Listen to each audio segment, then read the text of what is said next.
So just like my wife was saying, just like her case, she also had to be patient and wait.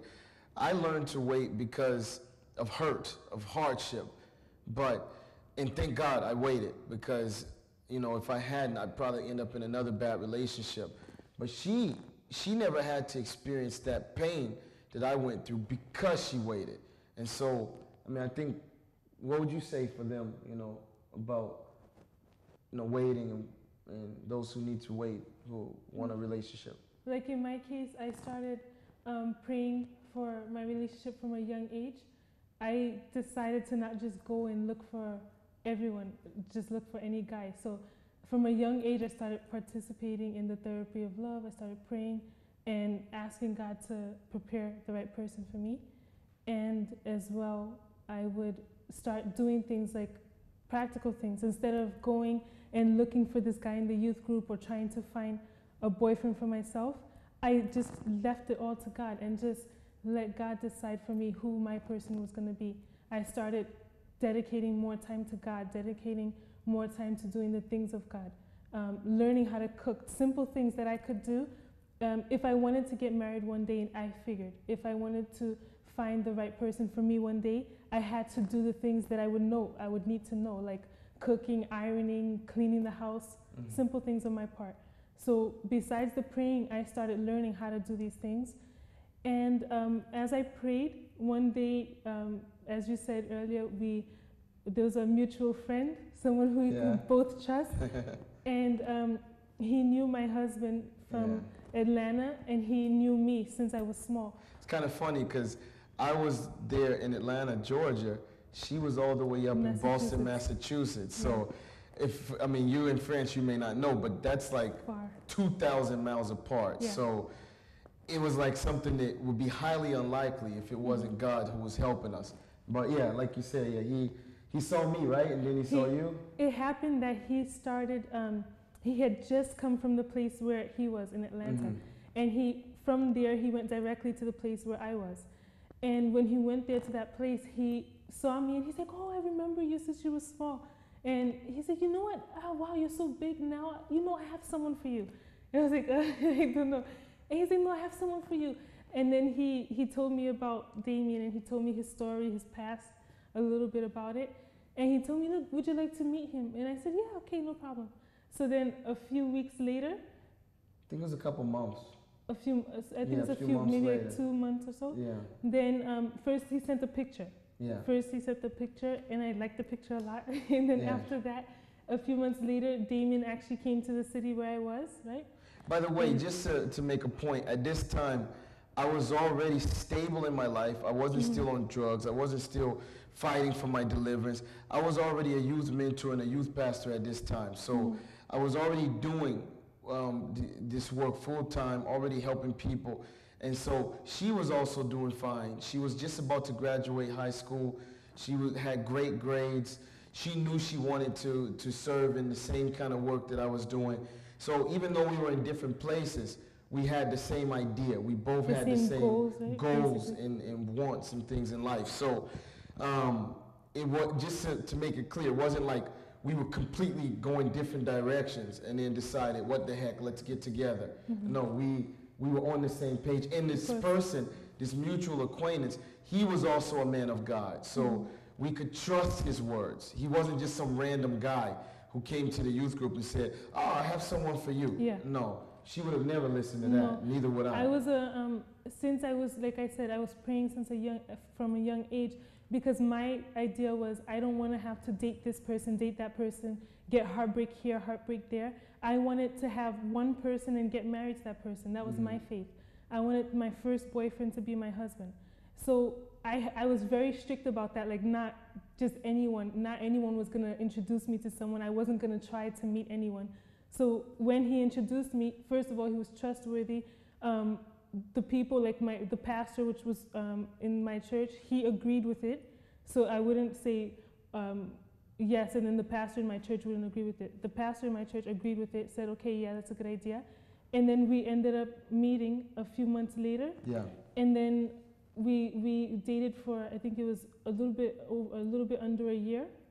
We dated a little bit over a year. a little bit over a year, but the dating, we did, like you said earlier, there was no touching, no inappropriate conversations and things like that. We dated, getting to know each other, talking a lot, right? A lot of talking because, getting to know each other. just one piece of advice for you all. You don't get to know someone, kissing, hugging, touching, having sex very quick.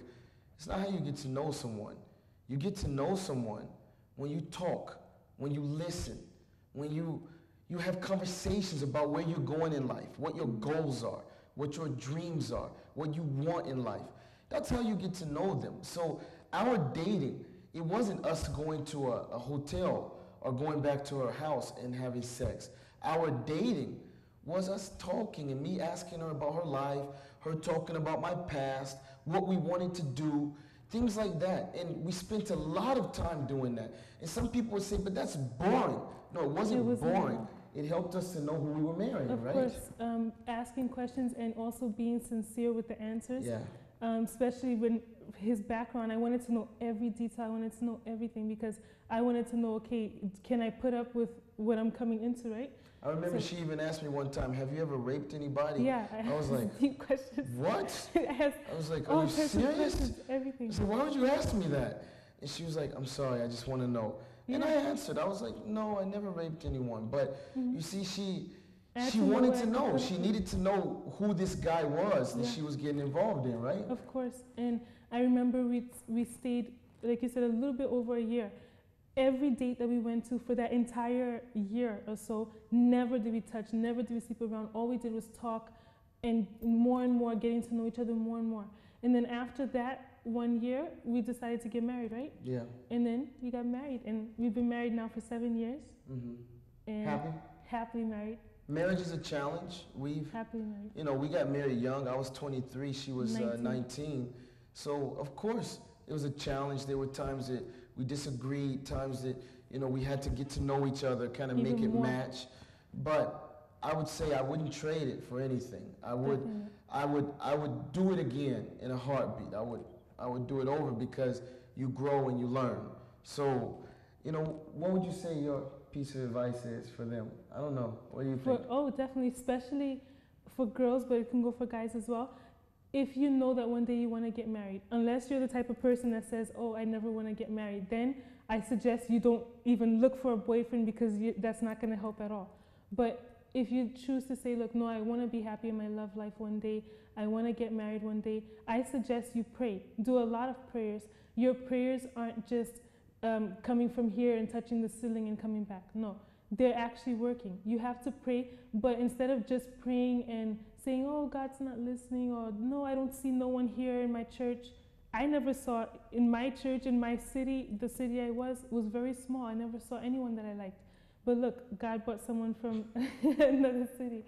So I would suggest you pray, but besides the prayer, also act. Do things that you know you need to do. Learn to do, if you see that you're a very insecure person, try to do things that'll help you to not be insecure.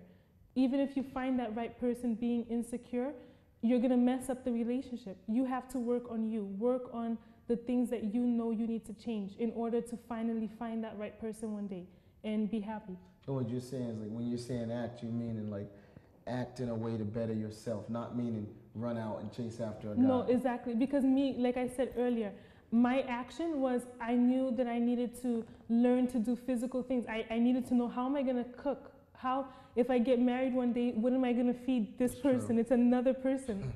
What am I going to feed him? I had to know how to cook. So I really invested into learning how to cook. I really did. I invested into ironing. And you're a great cook. Yeah, and I went to cooking school and actually learned how to cook, but I gave my all into it to actually really learn. I learned how to iron. I learned how to properly clean the house. I also worked on my character. Not getting offended so easily, trying to work on the flaws. Like if someone told me that I had this flaw, I would look into it and see, okay, is that really how I am? And I would work on it, because when I get into a relationship, that's a whole different person that's coming into my life, and I would need to know, have all these things put into place before. Mm-hmm. And they're not going to be perfect when they get married. I wasn't perfect, you weren't perfect, but we worked together. And they're gonna still be able to work on it. Yeah. But the point is, you need to be doing something until you get to that point. And as I well, believe right? that's why God.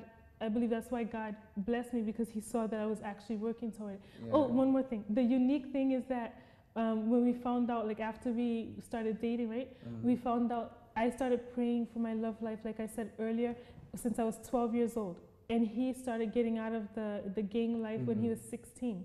So we have a 4-year difference, and we put it all together when we got married, and we realized that around the time that I started praying for my love life, really praying for God to bless my love life to prepare someone for me in the future, was around the time that he started thinking about getting out of that kind of lifestyle.